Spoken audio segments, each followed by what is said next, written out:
बिहार में नगर निकाय चुनाव की नई तारीखों का ऐलान कर दिया गया। इसके तहत पहले चरण का मतदान 18 दिसंबर और दूसरे चरण का मतदान 28 दिसंबर को किया जाएगा।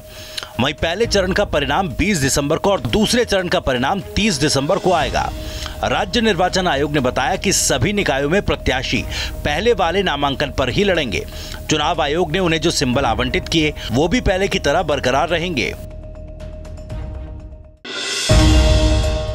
नगर निकाय चुनावों की तारीखों की घोषणा के साथ ही अब बिहार की राजनीति में ठंड के मौसम में भी गर्माहट आ गई। जहां उम्मीदवारों और जनता में खुशी की लहर है, तो वहीं बीजेपी अब सरकार पर हमलावर हो गई है। पूर्व मुख्यमंत्री सुशील मोदी ने कहा कि यह जल्दबाजी में लिया गया फैसला है, चुनाव पर रोक कभी भी लग सकती है।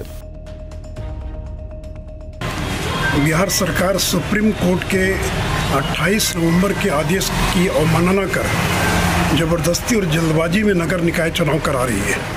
सुप्रीम कोर्ट ने जब 28 नवंबर को आदेश पारित कर दिया कि बिहार सरकार ने जो आयोग गठित किया था उसको रोका जाए, उसको अधिसूचित न किया जाए, उसके बावजूद बिहार सरकार ने आयोग की रिपोर्ट लेकर और चुनाव अधिसूचित कर दिया। दूसरी बात ये कि ये आयोग की रिपोर्ट को सार्वजनिक क्यों नहीं किया गया? क्या हर एक व्यक्ति को जानने का अधिकार नहीं है कि तथाकथित अति पिछड़ा आयोग ने क्या रिपोर्ट दी? तीसरी बात कि आप पुराने ही आरक्षण के आधार पर चुनाव करा रहे हैं। आपको चाहिए था कि जो रिपोर्ट आई है उसमें नए सिरे से आरक्षण का निर्धारण कर और तब आप चुनाव कराते। फिर नए लोगों को चुनाव में भाग लेने से क्यों रोक दिया गया? नए लोग क्यों नहीं भाग ले सकते हैं? तो देखिए, बिहार सरकार और नीतीश कुमार अपनी जिद के कारण, अहंकार के कारण पिछड़ों को अपमानित कर रहे हैं और पूरे मामले को उन्होंने कानूनी दांव-पेच में फंसा दिया है। मैं अभी भी बिहार सरकार से आग्रह करूंगा कि सुप्रीम कोर्ट में जाइए, अपने पक्ष में निर्णय लीजिए, और नहीं तो ये चुनाव रुकने का खतरा है। और नए उम्मीदवारों से भी मैं अपील करूंगा, जो चुनाव लड़ने वाले लोग हैं, कि खर्च सोच समझ कर करिए। चुनाव कभी भी रुक सकता है, कभी भी इस पर कोई रोक लग सकती है।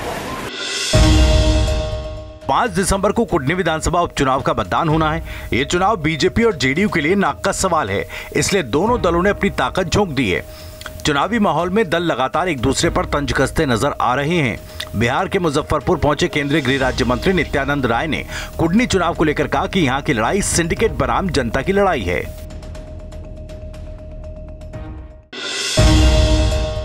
अरवल में छेड़खानी का विरोध करने पर दबंग के द्वारा मां बेटी को जिंदा जलाकर मार डालने की घटना पर अब सियासत शुरू हो गई है।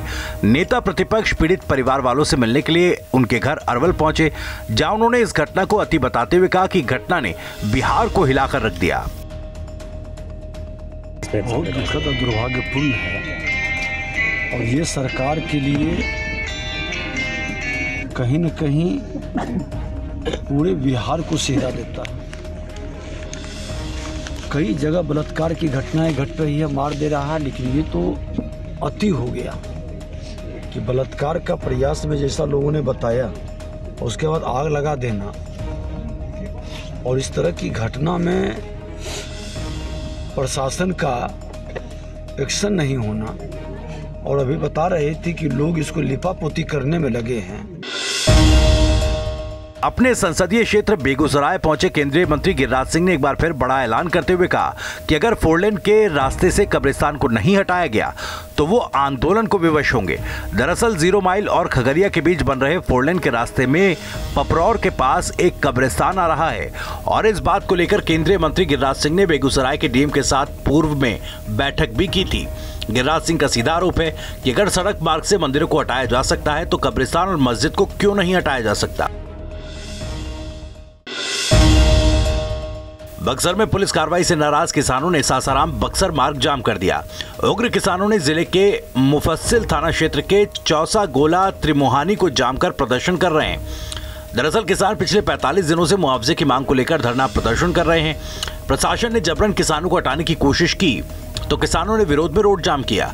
किसानों की मांग है कि पुलिस ने शांतिपूर्ण धरने के दौरान कई किसानों को गिरफ्तार कर नजरबंद कर दिया और जब तक पुलिस गिरफ्तार किसानों को रिहा नहीं करती तब तक सड़क जाम रहेगी।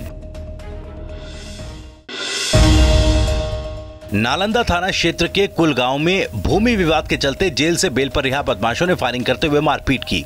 शोर शराबा सुनकर जब ग्रामीण बचाने के लिए दौड़े तब बदमाश ने जान से मारने की नीयत से 2 राउंड फायरिंग किए और मौके से फरार हो गया। मारपीट की इस घटना में जिला उपाध्यक्ष सह प्रदेश प्रतिनिधि राजीव रंजन उर्फ बबलू सिंह और उनका भाई रवि रंजन जख्मी हुए। जख्मी हालत में दोनों का इलाज सदर अस्पताल में चल रहा है। नवादा के धर्मशिला अस्पताल में आज राष्ट्रीय एकता सम्मेलन का आयोजन किया गया, जिसमें स्वामी शिवानंद जी महाराज और हजरत मौलाना सैयद अजद मद्दी दोनों महानुभाव एक साथ मौजूद रहे। अपने संबोधन में दोनों ही धर्म गुरुओं ने आज के दौर में राष्ट्रीय एकता को सर्वोपरि बताते हुए कहा कि कोई भी धर्म आपस में भेदभाव को मंजूरी नहीं देता। धर्म गुरुओं ने कहा कि आजादी की लड़ाई हर धर्म और संप्रदाय के लोगों ने मिलकर लड़ी और आजादी दिलाई। उन्होंने कहा कि हर धर्म संप्रदाय की एकता ही भारत है। भारत कोई एक वस्तु नहीं है, भारत कोई जीव नहीं है। हम और आप मिलकर एक भारत का निर्माण बनता है। यदि भारत का स्वस्थ बढ़ा है तो हमारा रास्ता स्वस्थ बढ़ा है। जब भारत से बाहर जाता हूँ, कोई लोग देखे ना देखे, समझे ना समझे, 90 डिग्री में झुककर बोलते एयरपोर्ट में इंडियन सेंट, उस समय गर्व होता है कि मैं भारतवासी हूँ। और उस भारतवासी होने का गर्व जब होता है तब लगता है कि हम भारतवासी हैं, तब लगता है हम किस भारत से हो, हम किस देश के वासी हैं। ऐसे भारत को बार बार नमन करता हूँ, प्रणाम करता हूँ। बांका जिले के खरौनी गांव में एक अजीबोगरीब मामला सामने आया। गांव में दक्षिण दिशा में मौजूद खादमपुर गांव तक जाने वाली एकमात्र सड़क रातों रात गायब हो गई। सुबह जब गांव वालों ने देखा कि गांव की इकलौती सड़क गायब है तो हैरान परेशान गांव वालों ने इसकी सूचना पुलिस को दी। पुलिस ने जब अपनी जांच शुरू की तो पता चला जो सड़क गायब हुई वो गायब नहीं हुई, बल्कि उस पर गेहूं की बुआई कर दी गई। 28 नवंबर की रात खरौनी गांव के कुछ दबंगों ने सड़क को रातों रात जोतकर उसमें गेहूं की बुआई कर दी।